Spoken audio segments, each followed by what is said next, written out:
ماشي شو بخير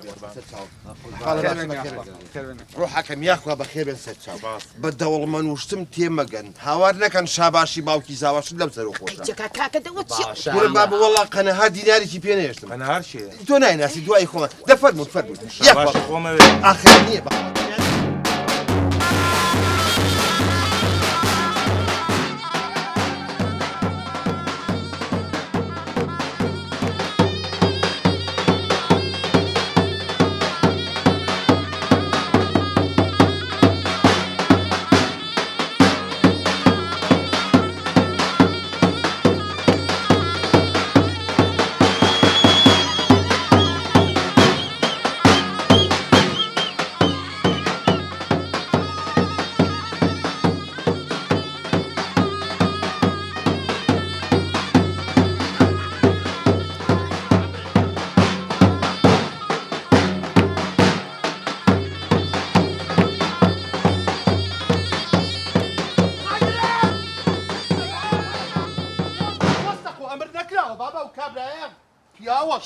آخر بس الشاب دفر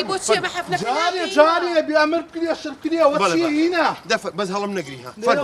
فرم يلا جابوا خطو راكي اسمعنا فني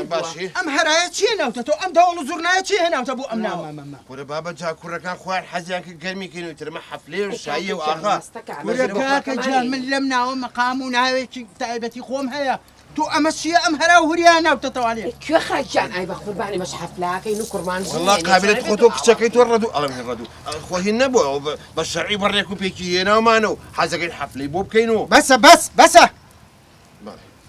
مالي قنهارم بقور قرأجينا من هي اوم دانش او تيجي بسر ما والله الصوب يا ايوام ابو بلا قنهار روي بابي رجبي كمني كرب والحاصل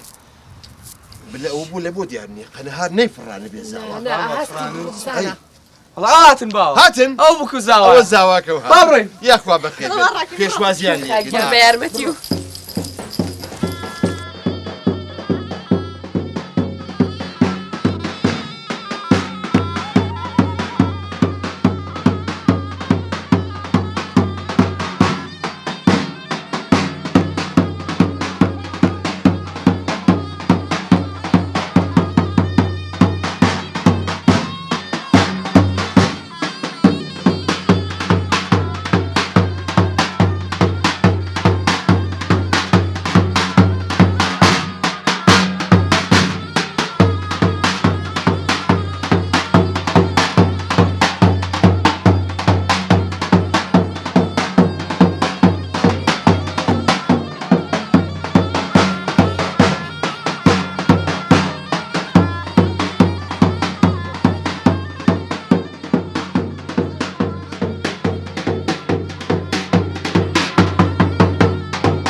بتشيم هالبرشيه ما تشيم بس بهنا ويانا تقيرة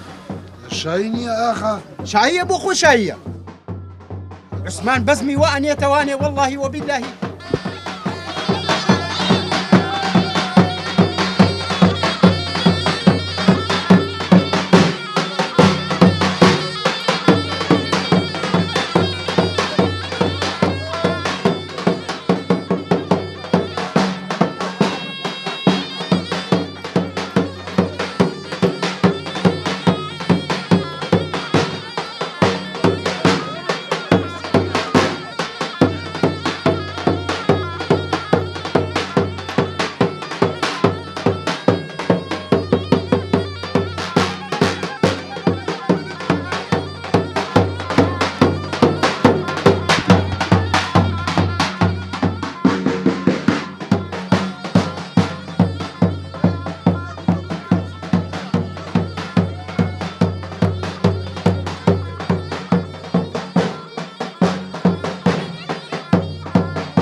ناكل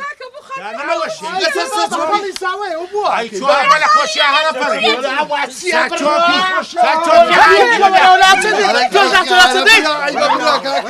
لكن بس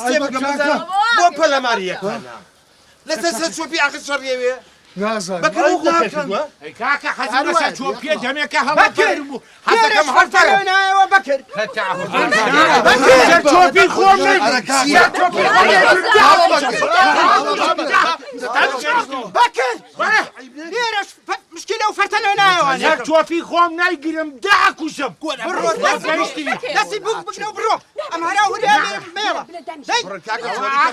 بس انا موضوع جوابك صالي حفتى ابو ولا بابا بو شكرا جاري اشتا مامانا برو كاكا برو كيف خوراونا ساردي خوراونا لفتا وزيح كلاوة اخذ بس اسمع لي رب مينيتو ايوه هم تمرون دي ذاك ما دوك سنة دبرني وجاي برن بام دور زرناك شي باركيه تو بكر بدواي بينكم عن حسابك والله وبالله بكر عثمان ايوه او عائلين ابو كم بوم بها شاني ايوه انا والله انا هرج باكهين باركيه اسيا توبيه مني شي بكر تو باركي ديلا بابر خومي ورد يلا نلك سمحة يا سلام بكر دوري انك تونا وكنت وصل دست بكاتو بانتي انا كمان عثمان بيك بخاطري خوف يا غمر دسي بوك باب بقريتو برواتي تر بالله حازيتو كرم طبعا اغا بابا ما بيقدمينا بي الله باوكا وتيلقات بينجا سيريه بينجا سريه ناوي قبري بابي اجداي عثمان قول بربو مالو بابا شغنا وطوب يلم برو وتيلي بينجا سيري